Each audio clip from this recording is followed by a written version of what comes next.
Selamat pagi pemirsa, kembali lagi bersama saya Nuais Nurhaliza di acara Breaking News. Berbagai informasi terkini dan terpercaya akan menemani aktivitas Anda pada pagi hari ini. Pemirsa, pada pertemuan ke-10 mata kuliah Teknik Reportase dan Investigasi Berita membahas tentang materi-materi. Adapun materi yang akan kita bahas pada pertemuan kali ini diantaranya adalah: pemirsa, berita investigasi merupakan produk jurnalisme investigasi yang mengungkapkan apa yang sebenarnya terjadi di balik peristiwa secara komprehensif dan selalu berupaya mengungkap sesuatu yang dianggap tidak beres atau ganjil, bahkan dianggap merugikan masyarakat. Berita investigasi tidaklah bertujuan menjebloskan seseorang ke dalam penjara, melainkan memicu ke dalam suatu perubahan, mengekspos ketidakadilan, menekan kezaliman, tetapi sekaligus juga memberi pencerahan dan penjelasan atas duduk perkara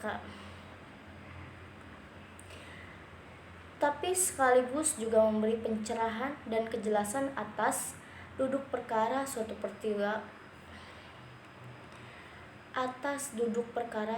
peristiwa kepada masyarakat. Jurnalisme adalah alat pemasok kebutuhan seseorang dalam berkomunikasi, sebagai alat penting bagi manusia dan sebagai jalan bagi manusia bertukar informasi. Jurnalisme investigasi merupakan kegiatan mengumpulkan, menulis, mengedit, dan menerbitkan berita yang bersifat investigatif atau sebuah penelusuran panjang mendalam terhadap sebuah kasus yang dianggap memiliki kejanggalan. Tujuan kegiatan jurnalisme investigatif adalah memberitahu kepada masyarakat adanya pihak-pihak yang telah berbohong dan menutup-nutupi kebenaran. Investigasi memiliki tujuan utama, yaitu mengumpulkan informasi yang berkaitan dengan kasus-kasus kejahatan yang terjadi di dalam negeri, kemudian dipublikasi kepada masyarakat luas. Dengan hal itu, masyarakat benar-benar merasakan jasa dari seorang jurnalis karena merasakan apa yang dirasakan oleh seorang jurnalis. Dengan kata lain, dapat mengetahui informasi-informasi yang sengaja disembunyikan oleh pihak tertentu. Investigasi report memang merupakan sebuah kegiatan melakukan pencarian kasus-kasus kriminal secara mendalam atau fakta-fakta tentang adanya pelanggaran, kesalahan, atau kejahatan yang merugikan kepentingan umum. Menurut Antakusumah, reportase investigasi disilakan dengan laporan penyidikan dan melalui 5 tujuan dan sifat pelaporan. Yang pertama adalah mengungkapkan kepada masyarakat informasi yang perlu mereka ketahui karena menyangkut kepentingan atau nasib mereka. Yang kedua, laporan penyidikan tidak hanya mengungkapkan hal-hal yang secara operasional tidak sukses, tetapi dapat juga sampai kepada konsep yang keliru. Yang ketiga, laporan penyidikan itu beresiko tinggi karena bisa menimbulkan kontroversi dan bahkan kontradiksi dan konflik. Untuk menghasilkan laporan seperti ini seringkali harus menggali bahan-bahan informasi yang dirahasiakan. Yang keempat, karena itu harus jauh-jauh hari dipikirkan akibat-akibat yang dapat ditimbulkan terhadap subjek laporannya. Yang kelima, untuk menghadapi dilema ini diperlukan kecintaan dan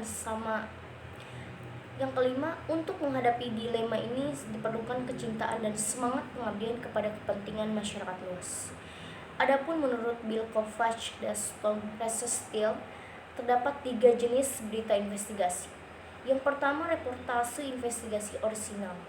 Ini merupakan bentuk pelaporan investigatif yang sering berujung pada investigasi publik secara resmi tentang subjek atau aktivitas yang semula diselidiki dan diungkap oleh jurnalis. Ini adalah contoh klasik di mana pers mendesak lembaga publik atau pemerintah atas nama publik. Yang kedua adalah reportase investigasi interpretasi. Pelaporan secara interpretatif ini biasanya melibatkan seperangkat fakta dan isu-isu yang lebih kompleks ketimbang sekedar mengungkapkan biasa. Pelaporan interpretatif ini menyajikan cara pandang yang baru terhadap sesuatu serta informasi baru tentangnya. Yang ketiga, reportase mengenai investigasi. Pelaporan terhadap investigasi adalah perkembangan terbaru dari jurnalisme investigatif yang semakin biasa dilakukan. Pelaporan terhadap investigasi bisa terjadi manakala penyelidik resmi sedang bekerja, penyelidik dari pihak pemerintah bekerja sama secara aktif dengan jurnalis pada kasus-kasus tertentu karena sejumlah alasan. Selanjutnya, struktur berita investigasi.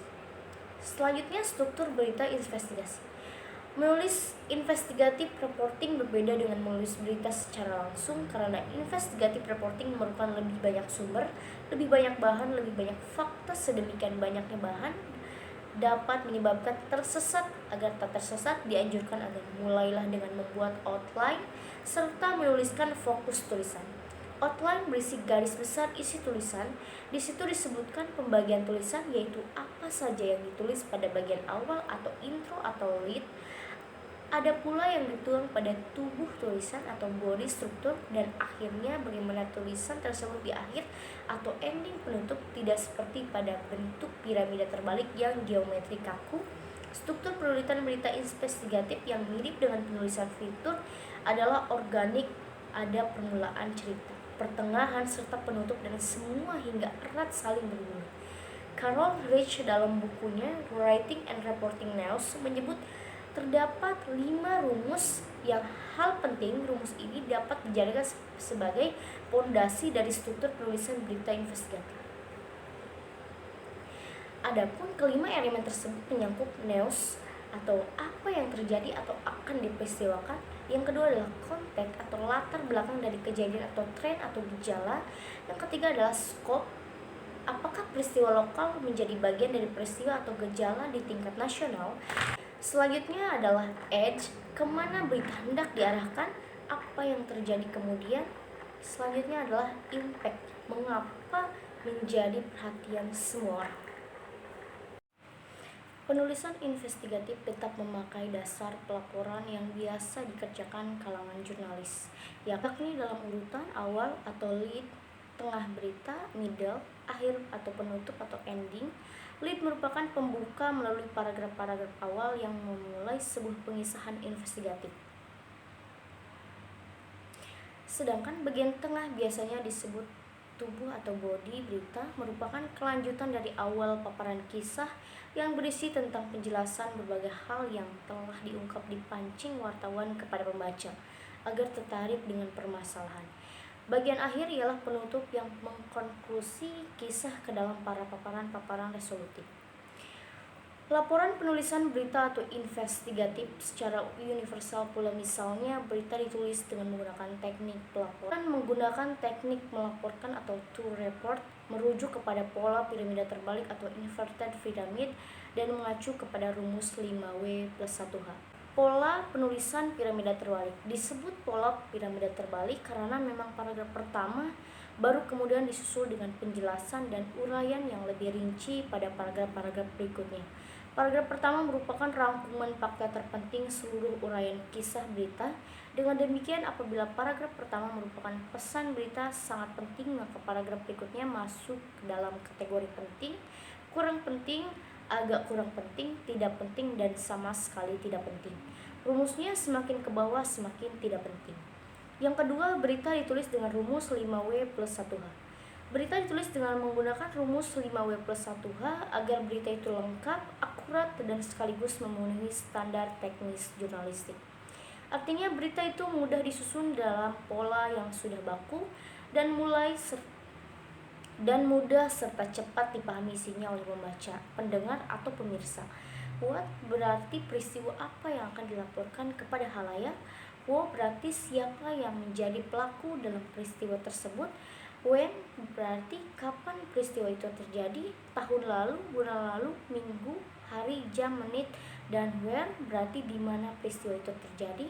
Why berarti mengapa peristiwa itu sampai terjadi, dan how berarti bagaimana jalannya peristiwa atau bagaimana cara menanggulangi peristiwa tersebut. Keenam unsur itu dinyatakan kalimat yang ringkas, jelas, dan menarik. Dalam konteks Indonesia, para praktis jurnalis kerap menambah satu unsur lagi, yaitu aman atau safety, sehingga rumusnya menjadi 5W+1H+S. Maksudnya, berita apapun yang disiarkan diyakini tidak akan menimbulkan dampak negatif bagi media massa bersangkutan dan bagi masyarakat serta pemerintah. Adapun pedoman penulisan teras berita. Teras berita yang baik dan mencerminkan keseluruhan uraian isi berita secara sederhana. Teras berita adalah paragraf pertama yang memuat fakta atau informasi terpenting dari keseluruhan uraian berita. Persatuan Wartawan Indonesia (PWI) dalam kegiatan yang digelar Jakarta 15 Oktober 1977 menjelaskan secara rinci dalam 10 pedoman penulisan teras berita. Yang pertama, teras berita yang menempati alinea atau paragraf pertama harus mencerminkan pokok terpenting dari isi berita tersebut. Yang kedua adalah teras berita dengan mengingat sifat bahasa Indonesia jangan mengandung lebih dari antara 30 atau 40 perkataan. Yang ketiga, teras berita harus ditulis dengan baik sehingga mudah ditangkap dan cepat dimengerti, dengan mudah diucapkan dan mudah diingat. Yang keempat, hal-hal yang tidak begitu mendesak namun berfungsi sebagai penambah atau pelengkap keterangan hendak dimuat dalam badan berita sebaiknya mengutamakan unsur apa. Yang kelima, teras berita juga dapat dimulai dengan unsur siapa karena ini selalu menarik perhatian manusia. Yang keenam, teras berita jarang menggunakan unsur bila mana pada permulaannya. Yang ketujuh, urutan unsur dalam teras berita sebaiknya unsur tempat dahulu kemudian disusul oleh unsur waktu. Yang kedelapan, unsur bagaimana dan unsur mengapa diuraikan dalam badan berita jadi tidak dalam teras berita. Yang kesembilan, teras berita dapat dimulai dengan kutipan pernyataan seseorang asalkan kutipan itu tidak suatu kalimat yang panjang.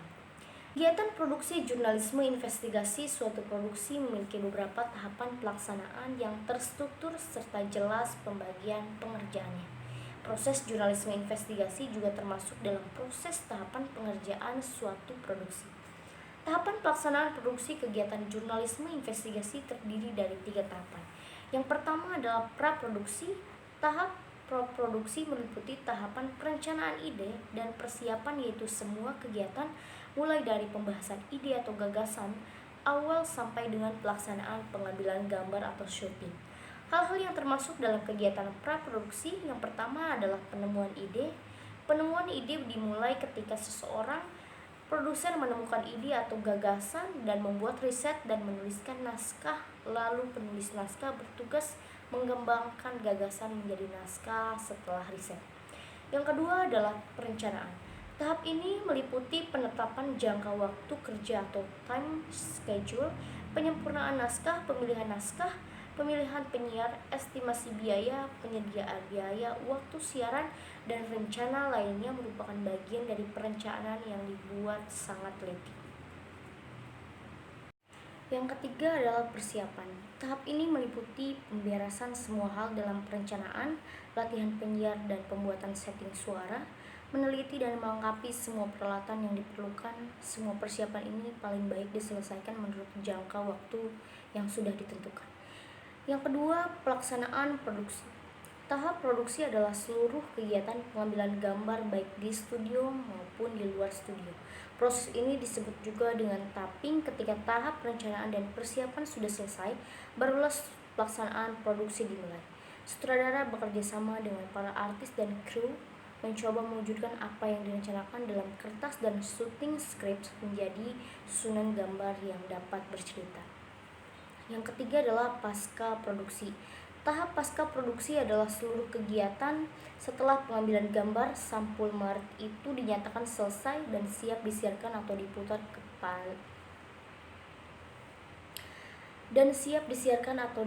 kembali. Kegiatan yang termasuk dalam pasca produksi antara lain editing.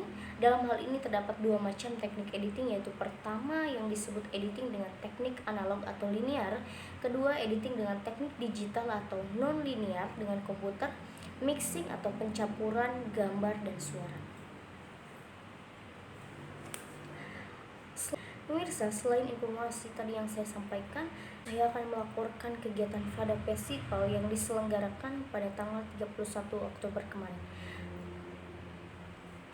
Fakultas Dakwah Festival atau Fada Festival merupakan salah satu acara yang diselenggarakan oleh Dewan Fakultas Dakwah untuk memperingati hari jadi atau Dies Natalis Fakultas Dakwah yang ke-6. Pada acara festival kali ini dimeriahkan dengan berbagai acara-acara yang menarik. Pada hari Senin, tepatnya tanggal 31 Oktober merupakan hari jadi Fakultas Dakwah yang ke-6. Akan tetapi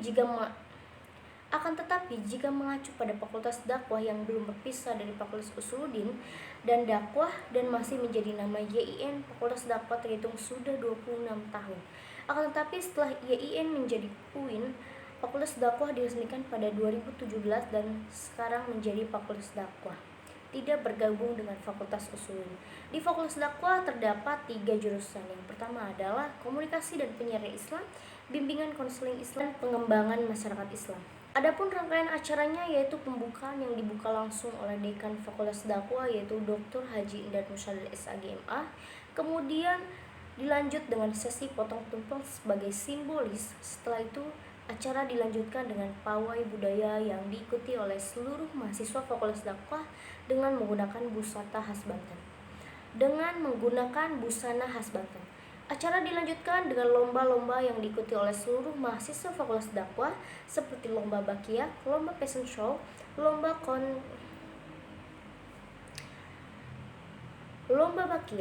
fashion show, lomba cantol centing, lomba kursi goyang, dan penampilan dosen debus.